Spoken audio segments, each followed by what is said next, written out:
Well, we're getting some new starts to some new regions, and it's not great. Hi, I'm Sebastian. This is Vision Denial in the Road to MSI, where I watch every playoff series before MSI, and that includes that one. Yes, that one.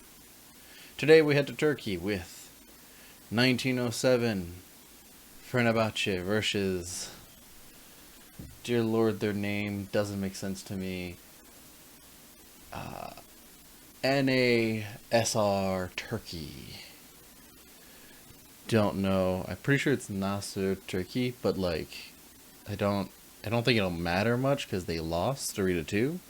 Really unfortunate because they definitely could have reverse swept, and this was an almost reverse sweep. Yeah, almost reverse sweep. Almost.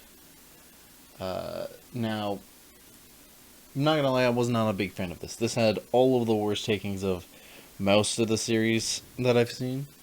Were slow for so many of the games. And that's fine if there's something interesting strategically happening, but there's not that happening.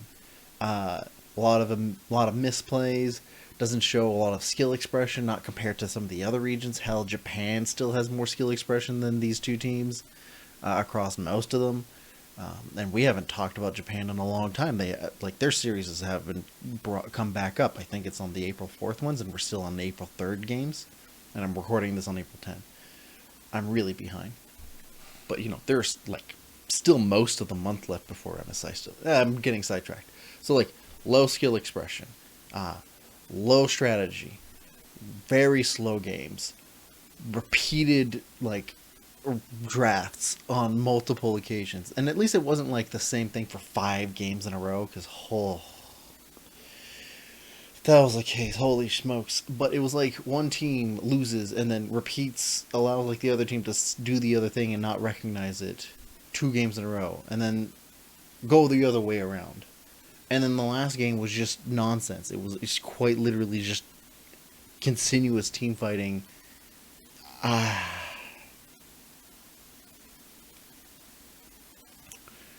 What are some of the goods? Let's do some of the good things first.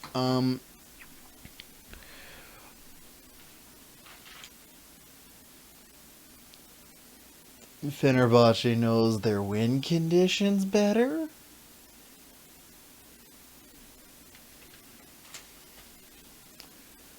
They tend to draft slightly smarter. Their vision's more consistent during the mid game. Same thing with NSR. Their vision is pretty good when they're 6,000 gold ahead. Alright, I can't just pretend there's very much good going on here. Both of these teams seem to have understood what they were going to do against the other one. Had very little in terms of game plan options ready for them. There was very little flexibility. I mentioned this already. There's the flexibility in draft not there, but that usually indicates that there's very little flexibility in general. There's nothing that would indicate here that these teams are prepared for international. Not at least from this first round playoff, because, and I've mentioned this in another video, I believe, where I look for flexibility between drafts, regardless if you know the team already, because that indicates that you'll be flexible against multiple different types of teams and different playstyles. Because you can't be caught out on just the assumptions of how things are going to go.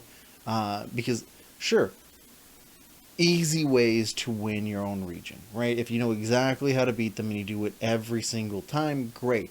But the thing is that if you keep doing that over and over again, eventually the team that you keep beating will get wise to you. And we see this sometimes, where a team that is lower seeded usurps the team that is higher seeded and just moves further in than expected. Because at some point, if you don't adapt and you don't change, you're going to lose. And unfortunately, I don't think these teams are very good at adapting. Like, the fifth game was a lot of fighting, and Fenerbahçe decided to pick a different type of style of composition, and when they have Baron, cool. In that fifth game, they pull it off, the 1-3-1, cleanly enough.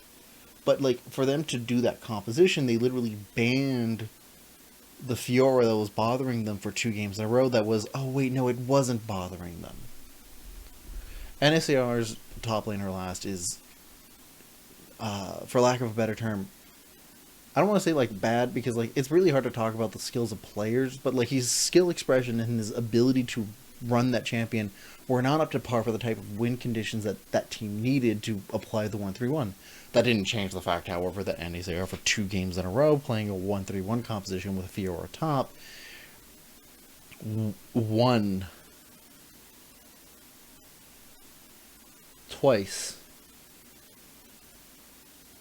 with, like, a better early game, but completely ignoring their win condition until, like, much later, and the Fiora was behind, and they got random team. Like, there is... this is the thing that also baffles me, is that it was really hard to evaluate, like, what the teams were good at in this, because they don't seem to be they don't seem to have a very solid understanding of what their team's win conditions are. They drafted for, we think this does better against this. Here's our game strategy for general play-by-play.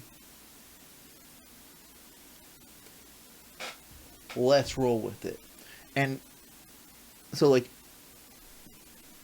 and that kind of works in a lot of contexts, especially just in your own region. But, like, you don't see it very often in, like, Korea or in Europe or in China, in the big 3 regions, right? The big 3, the tier 1 regions, they don't do that very often, and the teams that try to do that don't win all that often. Heck, even in, like, in North America, you don't see it all that much, nor in the Pacific or in Vietnam. None of the top 2 tier regions have this. And Turkey's a tier 3, not a tier 4, tier 3 region, right? They aren't listed as Australia, Brazil, and Japan. Like, they are a step above that, but I don't see the difference maker here. Like, nothing about the way that they approach their win conditions convinces me that they're gonna, quote, like, properly approach any stages of the game. Their transitions between early, mid, and late game are virtually non-existent. They just hop from fight to fight to fight to fight. And honestly, the only player here that, like, my brain wasn't, like, wondering what the hell is happening is the bot laner, Nerman, who just kind of existed. And I think that's, like, a telling thing, that just existing and doing your job, your role, as expected, and not kind of, like, being wild and nonchalant about things, says about, like, the state of your team and or region.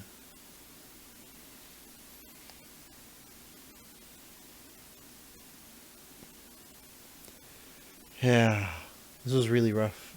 This was a really rough series to watch. My brain hurt. And I don't think I'm looking forward to the next one, where we go to Russia for Unicorns of Love versus Gambit. Yay, my favorite teams. I'm being sarcastic. That region, like, I've got a mixed bag feeling for that region. That being said, let me know what your thoughts are in the comments down below. Like and subscribe if you enjoyed the video. And I'll see you in the next one. Bye.